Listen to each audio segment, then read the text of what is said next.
Welcome students to the OP sir class. और ये मेरा जीओसी का पहला लेक्चर है जिसमें हम आपको जीओसी के बारे में मतलब नीट और जेई के एडवांस लेवल तक आपको मैं ले जाने वाला हूँ। ठीक है, तो सबसे पहले आपको हमारे चैनल को सब्सक्राइब करना है और मेरे चैनल का टैगलाइन है कुछ हैशटैग बाई ओपी सर।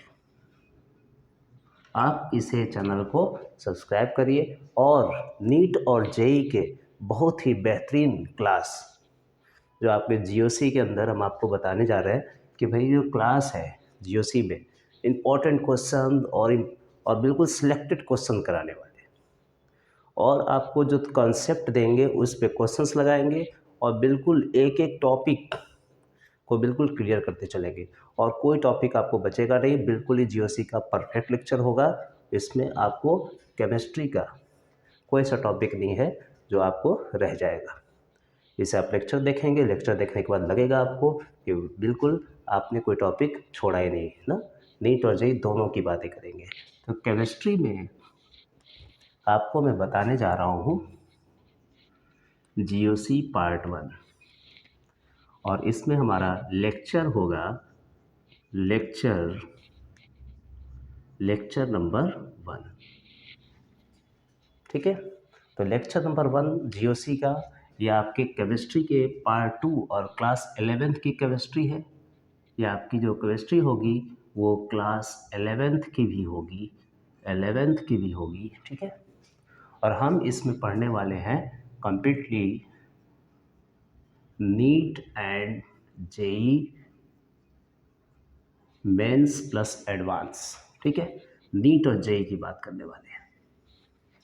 तो आपको जो भी क्वेश्चंस आते हैं जैसे नीट में आते हैं, जेई में आते हैं, तो नीट में जैसे आपके पास 45 क्वेश्चन हुआ उसमें से हम ऑर्गेनिक केमिस्ट्री का जो वेटेज है वो भी मैं आपको बताने जा रहा हूँ। ठीक है, जेई में कितने क्वेश्चन आते हैं ये भी मैं आपको क्लियर करूँगा।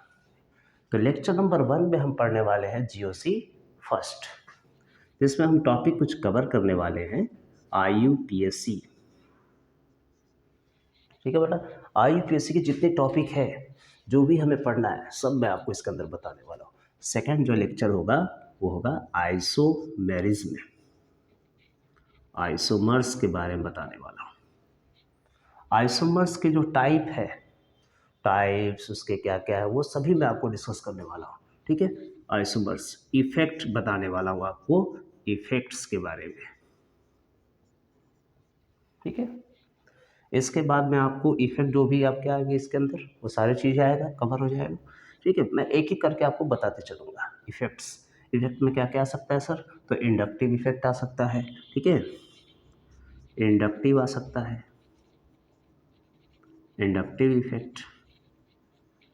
Second resonance, resonance. Third mesomeric, mesomeric है। Fourth hyperconjugation. बिल्कुल मेरे साथ प्यार से और बिल्कुल स्लोली, एकदम स्लोली आपको मैं ले चलने वाला हूँ, एकदम क्लियर करने वाला हूँ कॉन्सेप्ट, और बिल्कुल ही आसान हाइपर कंजुगेशन। ठीक है, ठीक, इसके साथ आपको इंडक्टिव हो गया, इलेक्ट्रोमेरिक और एरोमेटिक। एरोमेटिक में आपको ऐसे ऐसे ट्रिक बताने वाला हूँ जिसको आपको देखते ही लगेगा कि सर ये तो बहुत ईजी था। ठीक है, आइसोमर्स में मैं आपको थ्री टाइप्स बताने वाला हूँ। पहला इसका होगा स्ट्रक्चरल आइसोमर,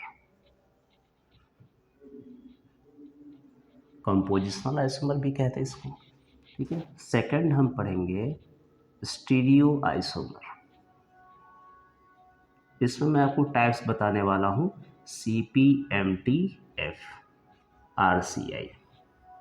CPMT में fail, chain isomer, position isomer, chain isomer, position isomer, metamers, tautomers, functional isomer और रिंग चेन आइसोमर।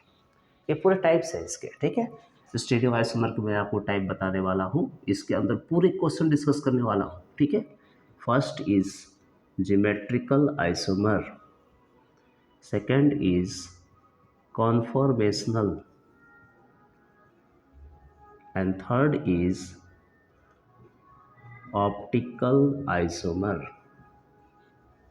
इससे रिलेटेड जो क्वेश्चंस आते हैं, जो जेई में क्वेश्चन आते हैं, वो सारी चीज़ें आपसे मैं डिस्कस करने वाला हूँ, ठीक है। इफेक्ट्स में आपको मैं ये सारी चीज़ें बताने वाला हूँ, और फिर आएगा आपके पास टाइप ऑफ रिएक्शंस। और बिल्कुल क्लासेस को मिस न करें आप, काफ़ी इम्पॉर्टेंट चीज़ें चलने वाली है। Types of reaction, types of reaction में मैं आपको बताने जा रहा हूँ important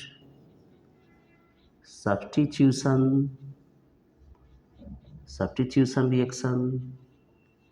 Second is elimination reaction. कोई जल्दीबाजी नहीं है, हम आराम से इसको सीखने वाले हैं। और मैं आपको जीओसी का जो लेक्चर मैं शुरू कर रहा हूँ, ये टोटल 45 लेक्चर होने वाले इसके, पूरी कंप्लीट जीओसी अगर आपने पढ़ लिया तो 60% ऑर्गेनिक केमिस्ट्री आपको आ गई, अच्छे से पढ़ लिया। सब्स्टिट्यूशन रिएक्शन मैं आपको बताने जा रहा हूँ, इसके अंदर और भी टाइप्स है, जिसको आप बोलते हो SN1 uni molecular substitution reaction. इसको हम क्या बोलते हैं बेटा?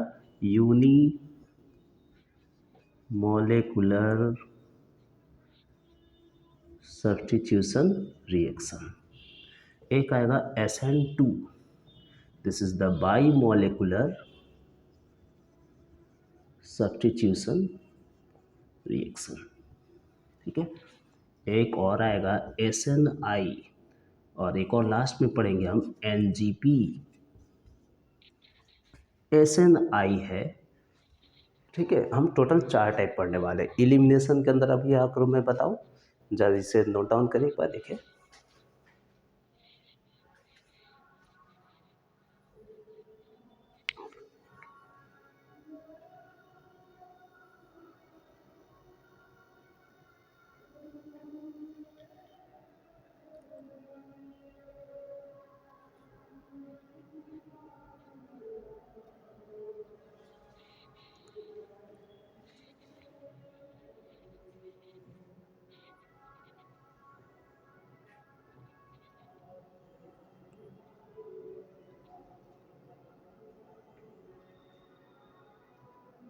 ठीक है बच्चों, दिख रहा है आपको प्रॉपर,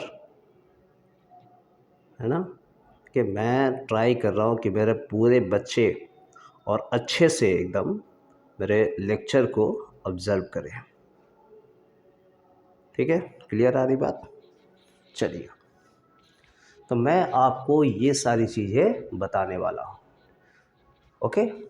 टाइप ऑफ रिएक्शन, उसके बाद मैं आपको मैकेनिज्म बताऊंगा। 5th नंबर पे आएगा आपको रिएक्शन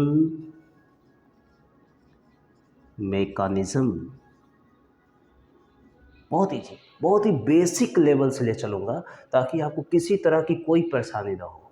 आप इस चैप्टर को आसान तरीके से बिल्कुल आप सीख सकते हैं, ठीक है, एकदम आसान। क्लियर होगी बात? यहाँ तक आ जाएंगे। एलिमिनेशन की कुछ टाइप्स है, जैसे alpha elimination, beta elimination, gamma elimination, तो ये सब इसके टाइप है, इसमें आपको मैं सिखाते चलूँगा, ठीक है। चलिए, मैं बात करने जा रहा हूँ IUPAC, और इम्पॉर्टेंट जहाँ से आपको क्लासिफिकेशन करने के लिए मिलता है। एक एक लेक्चर में आपको बिल्कुल ही घबराने की ज़रूरत नहीं है। आपको लेक्चर के अंदर लगेगा कि नहीं, मैं कुछ सीख रहा हूँ और मैं उसे समझ रहा हूँ, ठीक है। तो जैसे कि हमने आपको बताया कि जो IUPAC हम स्टार्ट करने वाले हैं, IUPAC इसका मतलब क्या है? International union of pure and applied chemistry, this is the IUPAC। Establish हुआ था 1958 and the head office is Geneva. और जैसे कि फिजिक्स में पढ़ते हैं ना SI यूनिट, उसी तरह ये सभी कंपाउंड के एक स्टैंडर्ड नेम बने हैं, सभी कंपाउंड के नेम है। आईपीएसी सिस्टम बना है जिसमें आपको सभी कंपाउंड के नाम सिखाए जाते हैं, ठीक है। तो इसमें कुछ आपको मैं बताने जा रहा हूँ कार्बन की काउंटिंग कैसे करते हैं, ठीक है। जैसे मान लीजिए आपके पास C1 कार्बन है, ठीक है। तो C1 कार्बन को आप क्या बोलते हो बेटा, मेथ, या फिर हम इसको बोलते हैं फॉर्म। C2 कार्बन, 2 कार्बन आ जाए तो क्या बोलोगे इसको बेटा, एथ, ठीक है। C3 कार्बन को क्या बोलोगे, प्रॉप। C4 कार्बन को क्या बोलोगे, ब्यूट। C5 carbon paint.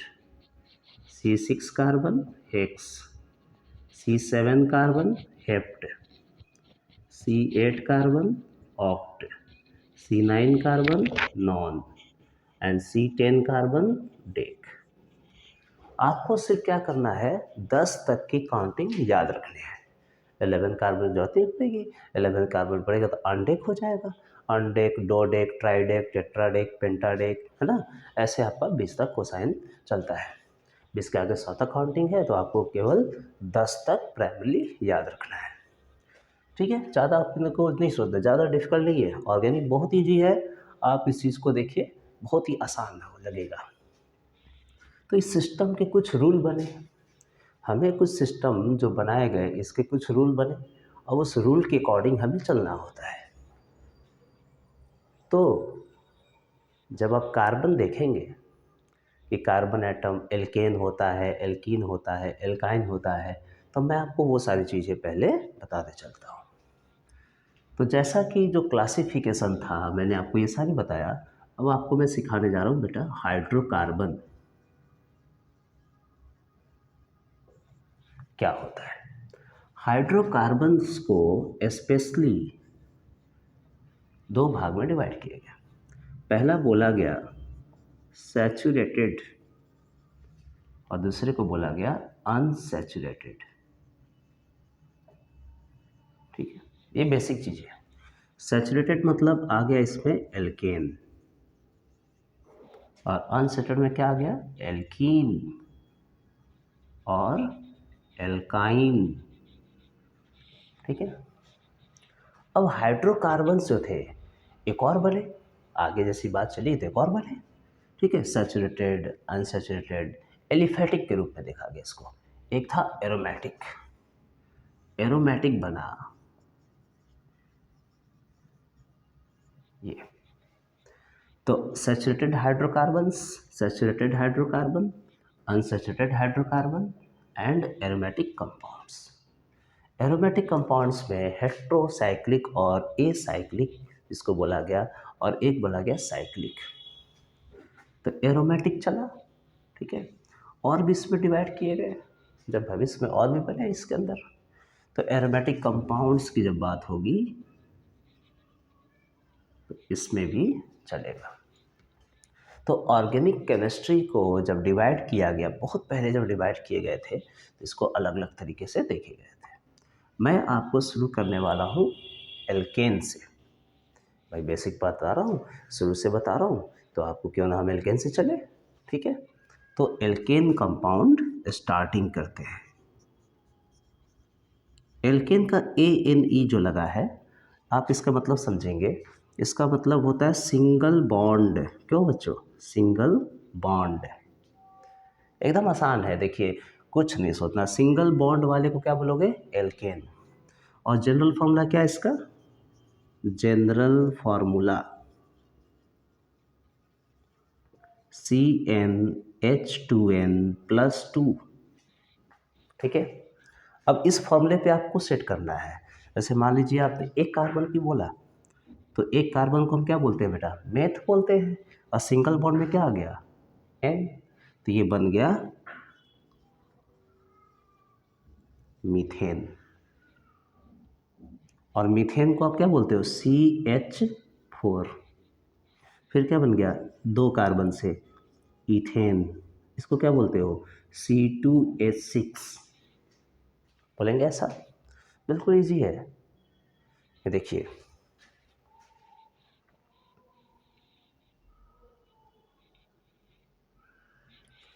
ठीक है, तो ये एल्केन चला। आपको ना कैसे कैसे आपको बिल्कुल धीरे धीरे धीरे धीरे पढ़ना है ना। तो लेक्चर 1 को मैं फिर आगे कंटिन्यू करूँगा नेक्स्ट लेक्चर में, ठीक है। नेक्स्ट आएगा लेक्चर 1 कंटिन्यू होगा। इतना आप इसको रिवाइज कर लें।